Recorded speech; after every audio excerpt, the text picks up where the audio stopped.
government. Come on, let's do some bloody satire on a Sunday. Or maybe not, let's just play some Marvin Gaye, one of the two.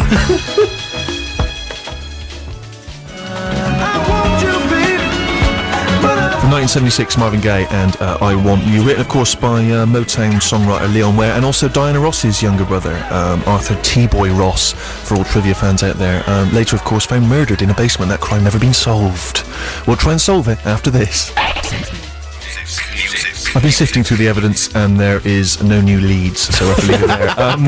Yes, Tiny Dan, musical choice from you, please. Musical choice from me. Do you know what? This is my little ode to dusting off a dusty old classic in the collection, because I was ferreting around this week in amongst the spiders trying to find a decent old record, and I unearthed Money Mark. I don't know if you know him, he's the guy, played keyboards, done a solo album, and his album Push the Button was released 10 years ago. I can't believe it. Really? I was gutted, yeah. Because that made me feel old. But then I cheered myself up by listening to it, and I'd forgotten what an absolute blinder of an album it was. It's probably the album that's most like me in my collection, in that it's kind of agreeable and laid back. It's a little bit odd at times, but most of all, it's very, very simple. Sure. And this is the second track from it, and it's an absolute summer belter, and it's called Two Like You. Dan's musical choice on this week's show. What was it again, Dan? It was Money Mark and Two Like You from the Push the Button album, which was out 10 years ago. Extraordinary. Give us a quick tennis update for those that care. Tennis update is that, oh my goodness, Nadal has taken the first set against Federer, which is a shock, tennis fans, because Federer, of course, is the king of grass at Wimbledon on tennis, but he's lost the first set, 6-4, which is a big rev, if you don't mind me saying. Thank you very much indeed. We'll have more of that, I'm sure, as and when we remember to mention it. Remember we used to do Mr. Cover, and we used to play a great cover version. Yes, great days. And a lot of people said, that was the highlight of the Steve show for them. They tuned in every week just for that. Yeah. And then for a while we dropped it, always leave them wanting more. I've revived it for 1 week only. Oh, really? Fun little cover version of Daft Punk. As done by the Mobius Band, a sort of eclectic electronica rocky sort of three-piece from the States, and this was turned on to me by Vic Sharma, web guru, and I think you'll enjoy it. Maybe you can give me the jingle. Mr. Cover. Ooh, that's why we stopped it. Yeah, I remember. That is why. Yeah.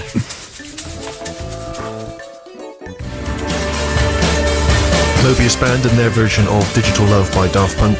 That was recorded as part of a sort of Valentine's Day cover EP, and you can download it free from the Mobius Band website, www.mobiusband.com.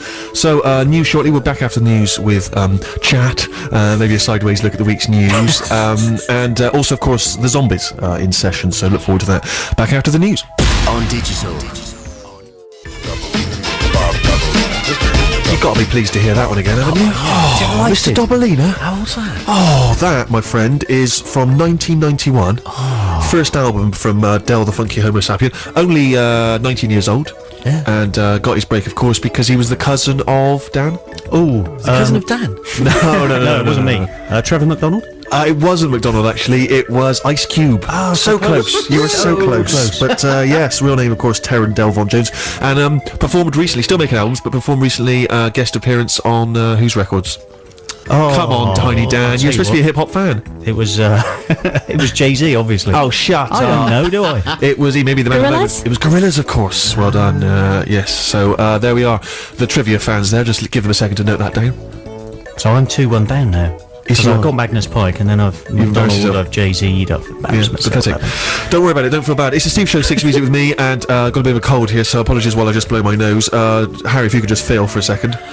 Yeah, well, the tennis is still going quite well. It's now 3-love to Federer in the second set. I thought that was my bag. No, you've embarrassed yourself with all your lack of knowledge. Yeah, so no, it's an interesting game, really. It could be going at 1-1, and the first set was 48 minutes, so we could be looking at a very, very long afternoon of tennis. It won't be finished by the time we're off air, and McConey's not going to give you any updates. That's true enough. But he will be giving us some eclectic music. Oh, great. Possibly the theme tune to an obscure 60s TV show. We look forward to that. We a couple of weeks back we had a caller on the phone, and sometimes it's difficult to know what to say to a caller. You've not had a chance to speak to him before, get to know him and stuff. And so we just fired a bunch of questions, and I think it enlivened the show. It gave us a new dimension. It gave us a way of instantly getting under the skin of the caller. It was, some people are saying, Dynamite Radio. It was. For those of you that missed it, I'm sure it's on the Listen Again feature or something. It'll probably be a Sony Award winning. But have you ever watched the TV programme Inside the Actors Studio? I've seen it, yeah. You've seen it. James Lipton interviews various famous Hollywood stars, and at the end he always asks them the same set of questions, which is based on the questions, as he always points out, by Bernard Pivot, who is a French interviewer and whatnot. And he in turn based his questions on a series of questions that were popular in the late 19th century that were famously popularised by Proust, Marcel Proust, who is a writer and stuff. So anyway, so it occurred to me that what we should do is, and this could be great for a future when we've got bands coming in, we've got callers, we've got special guests, we'll just bring out our own Steve Show set of questions, right, that is carefully honed in order to fulfill the specifications of the average Six Music listener, okay, us here. What we want to do is we want to get under the mind and under the skin. Can you get under the mind of someone? No. Well, you can now. That'll be question one. Can you get under the mind of someone? But we just, as I said, I want to create the perfect set of questions, probably about 10 questions. You give very quick answers, you have to react instinctively, and hopefully that will reveal a little something about the person. You know, let's say Morrissey is in here, you know, and I don't know what question we would ask him. You know, what's your favourite cat? Oh, I don't know. You know, and he'd have some, you know, stupid answer, presumably. So anyway, so I'm looking for suggestions from the listeners as to what those questions can be. I will give you a flavour of what Pivo and the rest of them ask. So, for instance, Lipton's questions, it's stuff like this. Harry, I'm coming to you straight away. What's your least favourite word? Never.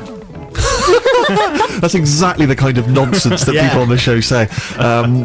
Sammy, what turns you on? I don't want to go into too much detail on this. You've got to just answer instinctively. Don't be thinking about it. That ruins Beaches. it. Beaches turn you on. Is that what kind of beaches? What Beaches at sunset. Still, calm, warm, summer's evening. That's not bitches, you're saying. Beaches. Not bitches. Okay. No hose. What turns you on? Bitches. Okay. Harry, if heaven exists, what would you like to hear God say when you arrive?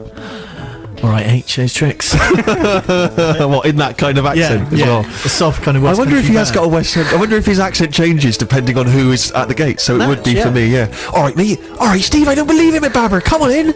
That'd be great. You know, that's the great things about the big man. We just don't know what he's thinking. Dan, what sound do you hate? Polystyrene. You hate polystyrene. Polystyrene. Not just by itself. When it Right. squeaks against something else. Okay. All right. So, Sammy, what is your idea of earthly happiness? Sitting in a bathtub full of angel delight, listening to Gomez on a summer's day with a winning lottery ticket in my left hand. It's interesting that you had that just to hand. You've been asked this question many times before. I've given different answers, but that right now, that would make me so happy. You'd be pleased with that? Oh, yeah. Okay. Actually, I might throw that one to Harry, because, of course, we know him to be generally quite a depressive and boring man. What's your idea of earthly happiness? Get my bike back. Simple pleasures for a simple man. Dan, one final one for you. Your favourite... Oh, no. This is from the Proust questionnaire. Your favourite painter? The bloke who does Dennis the Menace. The guy who draws Dennis the Menace? I don't remember what his name was. Okay, alright. Well, anyway, that gives you a flavour of the sort of questions. But what we need to do is we need to drop our own list that we can put to people in the future. So you can get in touch this way. Text us on 64046 or email stephen.sixmusic@bbc.co.uk. We'll give you a suggestion of the sort of things that we're expecting after we've heard some musical choices from Harry. Something unusual is going on today, isn't it? Yeah, well, I'm off next week. Having been the victim of crime this week, I'm going to a city where there's absolutely no crime, New York. So that should be quite good fun. So I'm going to miss next week's show. So I've decided to play 2 tracks this week. 2 very, very short tracks. I'm not taking up anyone's time, no more than usual. So 2 short tracks. First one is off the new Silver Jews album, which is called Lookout Mountain, Lookout Sea, and the track is Aloysius Bluegrass Drummer. The second track is by Micah P. Hinson, and that track is called When We Embraced. Thank you.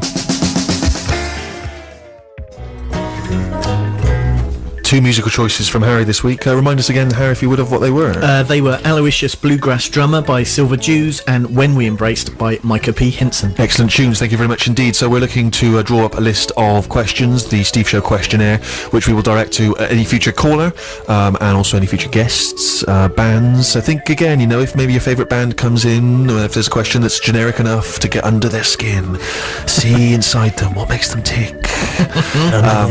So we've been drawing up a list of questions of our own, which are sort of suggestions as to what you might like to suggest. Harry, you've got a few. How far can you run without stopping? I'm not sure about that. How far can you run without stopping? He likes it. Yeah, but I don't. What does that reveal? Health, You know, the general fitness athleticism of the individual concerned. All right, you'll like this one. When was the last time you wrote a letter, and to whom? Okay, People don't write letters that's anymore, true. you know, Yeah. Okay, yeah. What's the point of henna tattoos? Sure. I think that's a general question. That I'm not sure that will elicit. People can have their own slant. Yeah, it's not quite existential enough. No, for me, I think if you you're don't mind me right. saying. Well, this one is. What's the biggest thing you've ever eaten? What's the biggest thing you've ever Biggest eaten? thing you've ever eaten? Right. What would your answer be? I haven't thought about it. It's a tough one, actually, isn't it? It is. I What a don't think I great like that question. What's the biggest thing you've ever eaten? Yeah, what's the biggest thing? I don't think you're totally in tune with this. This is not what you would ask Marcel Does it- Proust. Does Well, it no, have he's to be not gonna pop in, like is a he? large thing, like a gigantic Yorkshire pudding, or Yeah, can that it be would count. many things together, i.e. a tin of Quality Streets? Yes. Oh, and I don't know which one because I've had both of them. I've got a few. Who would your dream celebrity parents be? Your dream celebrity parents. Ooh, Do that's they have to be an existing celebrity couple, or Nope, can you pick that one of you can each? pick one of each. You can have a gay couple as parents if that was the upbringing you prefer. What's your ideal food to bring along to a beach picnic? There's a lot of food-related questions. I'm not sure it's revealing enough about the person. Okay, well maybe let's go for this one then. Assuming a tiny creation lives in your brain and controls you, what is it? What kind of question is that? Who the hell can answer that instinctively? First answer that comes into your head. Sorry, I don't understand the question. Oh, well, okay then. What would you love to be incredibly talented at naturally, so have a flair for? Just you're really good at it. You don't need to think about it. It's just a gift. Okay, what would your answer be? Tattooing people. I'd love to be artistic enough to draw a tattoo and put it on somebody and it look beautiful. Just have a knack for it. I'd like to be able to mind read. Is that possible though? Yes. That's like saying, well, I'd like to fly. No, it's possible. Darren Brown, he does that, doesn't he? That's mind he's reading. mind reader, yeah, That yeah. is mind reading, so you've embarrassed I'd yourself. like to be really good at stealing bikes. Oh man, I'd like to be good at finding stolen bikes. Get in touch with questions. I'm not sure these are quite fulfilling the criteria. I'm worried that they're not quite profound enough. What about this one? What This about is this Stephen Merchant. On 6 Music. one? Who was that? Where did that come from? Just thought I'd press that, just to remind you what you said to. What's the most wrong you've ever been about anything? That's nice. I like that. That's the first one that's going in the list. Oh, the What's the in your most face wrong? The most wrong. It's quite a. Can we phrase that differently? Because it's quite hard to grasp. What's the most wrong you've ever been about? I liked it like that. Do you like that? Yeah, that's a good interpretation. You can interpret that in different ways. Though? What's the most? Make a note of that if you will. Can you have degrees of wrong? Surely you're just wrong. What's the most What's the wrong? you most can be wrong wrong. you've been? Okay, so what would an answer be? What would an example of an answer be to that? Well, you could either perceive it as what's the most wrong you've ever been. I've stolen something. Like you've been Right, bad yes, wrong. interesting, yeah. Or the most wrong you've been about something. You know, Bewitched are going to be huge. That sort of wrong. Would it be better to nail it down to something more specific? So, for instance, what's the worst law you've ever broken? That doesn't really make sense, does it? What's the worst? Not the best worst. law you've What's the best law? Yeah. But you see what I'm getting at. You want to see Yeah, what they've transgressed. Yeah. What's your biggest transgression? Yeah. Transgression's a bit too poncy. Yeah. What's the naughtiest thing you've ever done? I had what's the most expensive thing you've ever broken? What's the most expensive thing you've ever broken? Yeah.